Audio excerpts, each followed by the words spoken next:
In job interviews, we're often asked about our weaknesses, and we're told that if we want to actually ace a job interview, then we should answer in a way that we name weaknesses that aren't really weaknesses, that actually can be seen as strengths. And one common example of such a weakness is perfectionism. However, being a perfectionist is nothing to be proud of. Perfectionism has nothing to do with being perfect, quite the opposite. In this video, I'll be explaining how unproductive and toxic perfectionism is. So a reason why being a perfectionist is unproductive is that if you're a perfectionist, you're very, very afraid of making mistakes. And if you're afraid of making mistakes, then you're very likely not to start in the first place, because if you don't do anything, then you can't do anything wrong. As Aristotle said, if you don't want to be criticised, you have to do nothing, say nothing, and be nothing. Perfectionists, when they make mistakes, are very, very hard on themselves and don't forgive themselves as quickly. And there was this study that showed that those who procrastinated less were those who were more able to forgive themselves after procrastinating. Perfectionists wait until they feel ready, feel like the situation is perfect for them to start. And of course, that never happens, so they never start, because they're waiting for this miraculous thing to happen, that everything's going to be perfect, but it never actually arises. Clarity doesn't come from thought. It comes from engagement. And if you think too much about how you're going to do it, how you're going to avoid mistakes, how you're going to do everything perfectly, then you're going to end up in the state called decision fatigue, in which you've got so many options that you end up not making a decision at all, simply because it becomes too tiring. Dan Sullivan recommends the 80% rule to go against our perfectionist tendencies. So the 80% rule basically means that we should hand something in or publish something or get something out there, not until we feel like we're 100% ready to hand it in or publish it or whatever, but when we feel like we are only 80% of the way there, because you're never going to feel like it's perfect. It's never going to be perfect. So it's better to quickly hand it in, although you think that there may be something not as good here and there, than to wait until you've figured out how to make it perfect and never hand it in the first place. Of course, you may not feel safe when you start before you're ready. A ship is safe in harbour, but that's not what it's made for.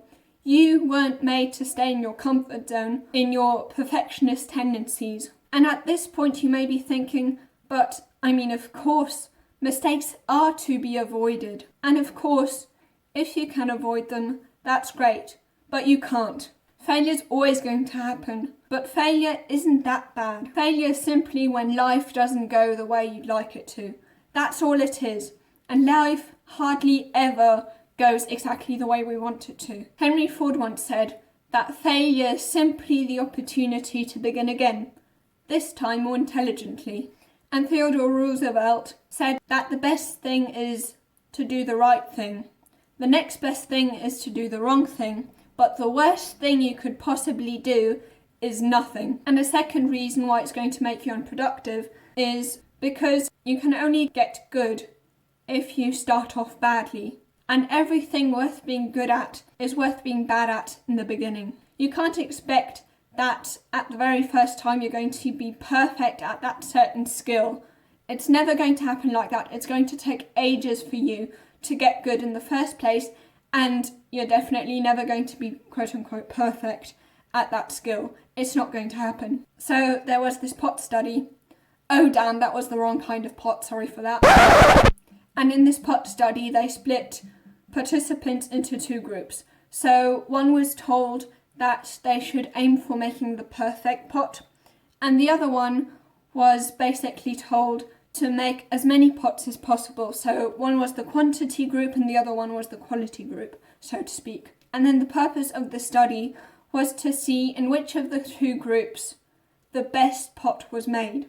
And surprisingly, it wasn't in the quality group, it was in the quantity group. The reason is that if you want to make good pots, you need to make many pots. You need to practice a lot. You can't try and make the perfect pot from the very start. So choose progress over perfection. If you wait until you're good at a skill to start learning a skill, you're never going to start. We are rewarded in public for what we have practiced for years in private. And the third reason why perfectionism is unproductive is because they're basically waiting for the perfect time. There's a Chinese proverb that says, the best time to plant a tree was 20 years ago. The second best time is now. If you wait for too many tomorrows, you'll end up with a lot of empty yesterdays. And yes, if you try, even though you're not good at it yet, and even when you are already quite good, you are going to miss a couple of shots here and there. But see it this way. You miss 100% of the shots you don't take. And now the fourth reason why perfectionism is bad.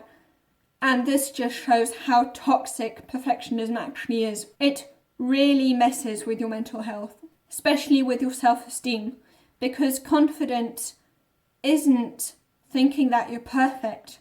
Confidence is being okay with the fact that you're not perfect. If you compare yourself to the ideal all the time, you're going to be very, very insecure about yourself. You're going to feel awful about yourself. So instead of measuring the gap between where you're at now and where you'd like to be, start measuring the gain between where you have been in the past and where you're at now. And if you expect everything around you to be perfect as well, then you're definitely going to be unhappy and disappointed, because that's not the case. In fact, perfectionism can be so toxic that some people die from it. For example, there's this story of a girl called Alex, and she committed suicide. Alex seemed to be a very, very happy girl, and she had incredible marks, and in general she was very, very talented. However, one day her parents found her dead. She had committed suicide. They were very surprised by this incident because they always thought that she was so happy. But then they found 2 journals underneath her bed.